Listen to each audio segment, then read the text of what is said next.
this guy's a magician. We're calling him a magician. That's what we're going to go with. Some of these musicians that he chooses don't actually even know each other. They know of Everyone Orchestra, but they haven't actually performed together. Some of them have never met.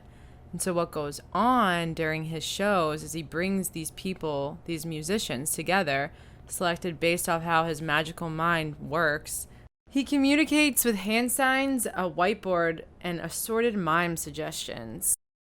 He's a pioneer. We're in the bowl. We're about to interview live with Matt Butler, the vortex of it all, the creator of all creations, the sublimination congregation of elimination of the station.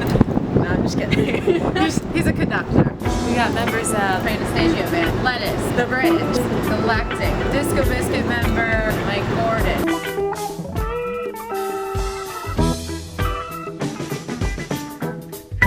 Let's go.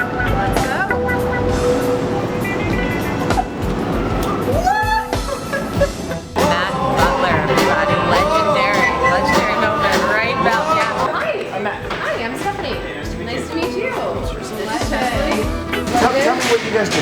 Okay, so alias Irismaya. The mantra of the project is cultivating waves of positive emotion through the productions of visionaries. Beautiful.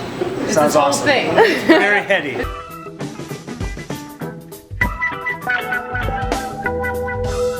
The thing that happened in India that was transformative for me was it was an open mic with probably, 20 languages, people from all over the world. I'd never been in a situation like that, and English was kind of a common language, but there's a lot of people that couldn't communicate. But we'd all sing songs together, and the music was such an incredible glue that it was just like, it was a reminder of how the language of music is universal. It's such an incredible thing. You don't have to speak English to play the same music. Exactly, so that just kind of sparked this idea of creating something other than a regular band, other than a singer-songwriter project. Just what else could I do that's just a little bit more outside the box? And the end point was, I guess so. Yeah. I just I had been in a band for a long time.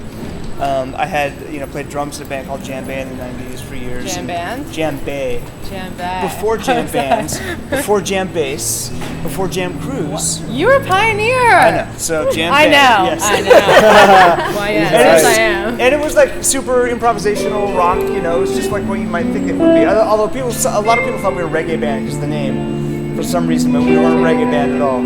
Okay. But that's when, in Jam Bay, is when I met the guys in Fish, and when we played String Cheese. And how? What era was this? 90s. Oh shit! Yeah. Were they still doing the vacuum thing in the really small room by that time? Fish? Yeah. Yeah. Wow. I mean, they got big SCI pretty as well? quick. Oh yeah, for sure. For sure. Crazy. Okay. Yeah.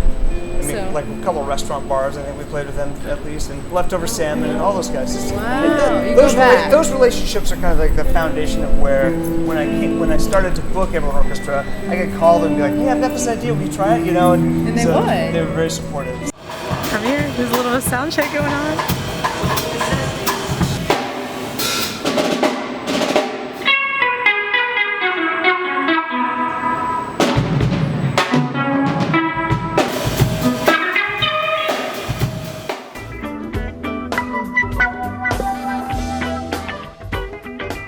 Composing music through improvisation, and I'm the conductor, facilitator, producer.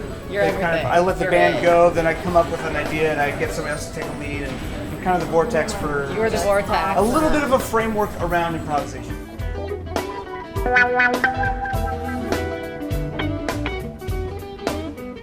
I get nervous right before a show. Yeah, good. I'm like, okay, we're going up on stage, and I've done it again where nobody knows what's going to happen. I have a psychology background, and I think that I use it in getting everybody to feel comfortable to have no idea what's going to happen on stage. I mean, one of the tricks that's unique about Everyone Orchestra is that I can write something down and to show the audience of what's going to happen before the band knows. And then the audience has this reaction of this is coming, and then I'll turn to the band, and then I'll go 1, 2, 3. So they have like 4 beats to think about it, and then the thing happens. So the guys in your video were talking about pristineness and perfection in your work, and as a designer and artist, I see imperfection in everything I make, but everyone else views it. When you say, like, when you define your work, do you think there's it's a beauty in imperfection, or do you think it's pristinely made thing? I adopted a slogan. Miles Davis said something to the effect of, "There are no mistakes, only opportunities."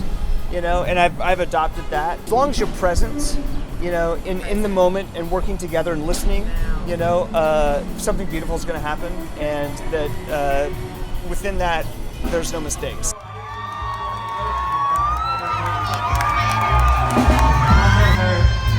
And it brought us